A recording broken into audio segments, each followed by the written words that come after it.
काही घरगुती उपचार सांगणार आहे. मधाचा उपयोग आजारामध्ये कसा करायचा आणि शुद्ध मध कशी ओळखायची हे तुम्हाला आधी प्रत्यक्ष दाखवणार आहे. माझ्या यूट्यूबला सबस्क्राईब करा, शेअर करा आणि लाईक करा. आता आपण पहिल्यांदा मग कसं ओळखायचं ते बघू. शुद्ध मध कसं ओळखायचं ते बघू. त्या पेपरवर मी मध जो टाकते, शुद्ध मध असेल तर त्या साईडने कुठून निघत नाही. मध ओळखण्याची रीत आहे, शुद्ध मध ओळखण्याची रीत आहे. अशा पद्धतीने बघायचं. आता आजकाल बाजारामध्ये साखरेच्या पाकापासून बनवलेली मध विकली जाते आणि त्याचा काही आपल्या औषधामध्ये मिळत नाही. ती मध मी चांगली तोडून घेतलेली आहे.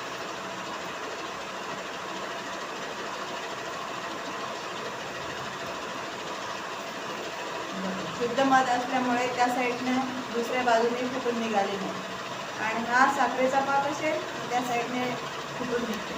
म्हणून हा मध आहे तो शुद्ध मध आहे. तसंच पाण्यामध्ये टाकून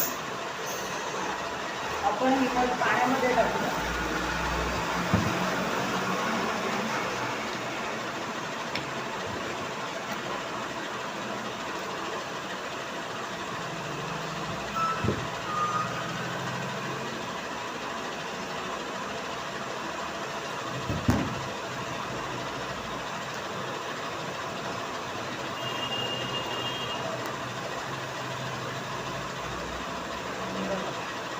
पाण्यामध्ये टाकून सुद्धा ही मध डायरेक्ट तळाला जाऊन बसली. कारण अशुद्ध मध असेल तर ती वर येते आणि विरघळते, पण ही शुद्ध मध असल्यामुळे तळाला गेली. याचा अर्थ ही मध शुद्ध आहे. आणि मधाची परीक्षा कशी करावी ही याच्यामध्ये मी दाखवलेलं आहे.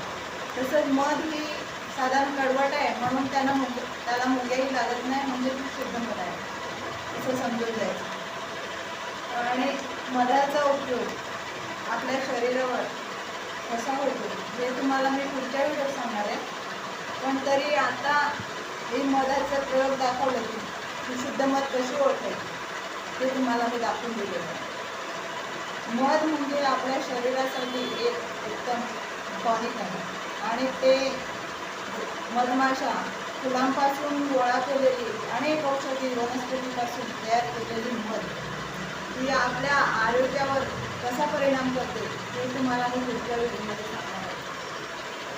आणि मधामध्ये जे घटक आहेत ए, बी, सी, व्हिटॅमिन, ए आणि प्रोटीन, अनेक प्रकारचे घटक आहेत त्याच्यामुळे मध जर आपण मिसळून पाण्यामध्ये घेतला उन्हाळ्याच्या दिवसात, आपल्याला तहान लागत असेल आणि ते पाण्यामध्ये मिसळून जर मध घेतला तर आपल्याला स्फूर्ती मिळते, ताकद मिळते.